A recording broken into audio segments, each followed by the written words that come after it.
Namaskar friends, welcome to the Cosmopolitical Journals. I am Anand.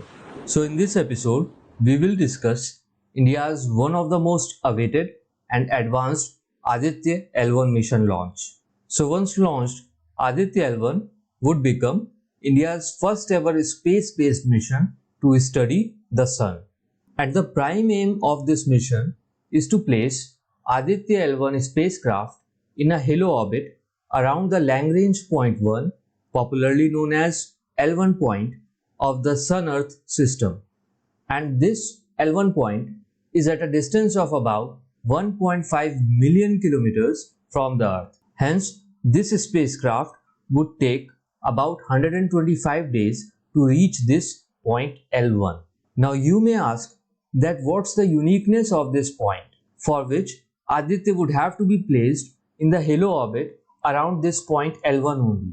So the answer to this question is that Lagrange point 1, often abbreviated as L1, is one of those 5 Lagrange points in the Sun-Earth system where the gravitational forces of the two big celestial bodies balance the centrifugal force felt by a smaller object, allowing that object to effectively hover in a stable position with relation to these larger celestial bodies, that is, the Sun and the Earth. Therefore, when a satellite is placed in this specific geometrical orbit, then it has a great advantage of continuously viewing the Sun without being disturbed by any eclipses or occultations. For example, any satellite placed in this very orbit remains unaffected by any celestial event of the likes of solar or lunar eclipse. Hence, its observatory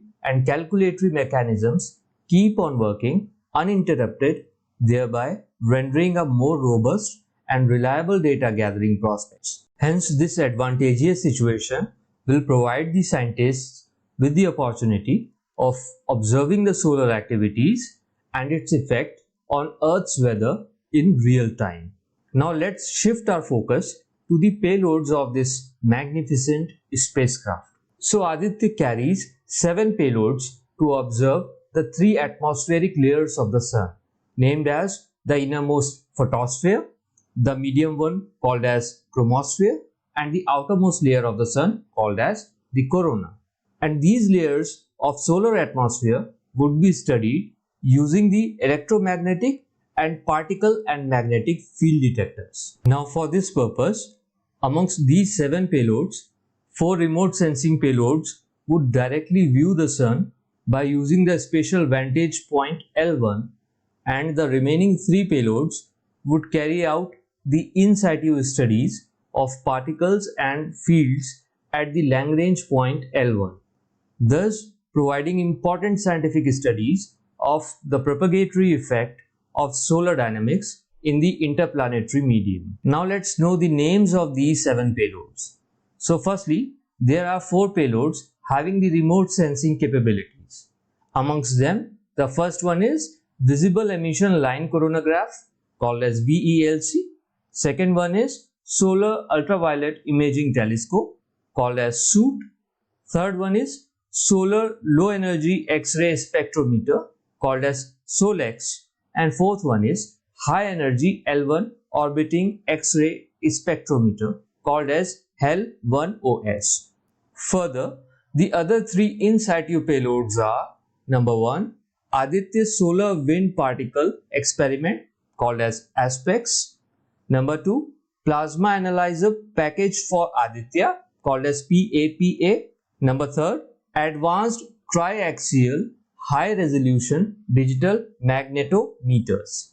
Now, as per the information provided by the ISRO, the suites of Aditya L1 payloads are expected to provide most crucial informations to understand the problem of coronal heating, coronal mass ejection, pre-flare and flare activities, and their characteristics, dynamics of space weather, propagation of particle and fields, etc. So to understand this in a more illustrative manner, the major science objectives of Aditya L1 mission as per the ISRO website are: number 1, study of solar upper atmospheric dynamics, that is the study of chromosphere and corona.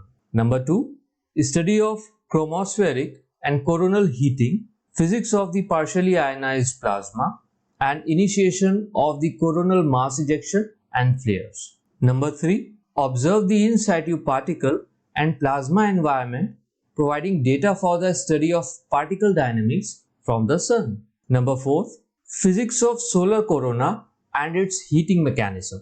5th, diagnostics of the coronal and coronal loop plasma, temperature, velocity and density. 6th, development, dynamics and origins of CMEs. 7th, identify the sequence of processes that occur at multiple layers, that is chromosphere, base and extended corona, which eventually leads to solar eruptive events. Next, magnetic field topology and magnetic field measurements in the solar corona. And the last, drivers for space weather, origin, composition and dynamics of solar wind. So let's keep our fingers crossed and may Almighty bless our ISRO and the entire science community of the world with all the success for a better future of humanity. And with this, we came to the end of this video, and hence I would like to appreciate and thank the ISRO for providing us with all the relevant information of this Aditya L1 mission on their official website. You must also check it out for a better clarity on this subject matter. And see you soon in our next episode. Till then, keep learning. Thanks for your time. Have a nice day.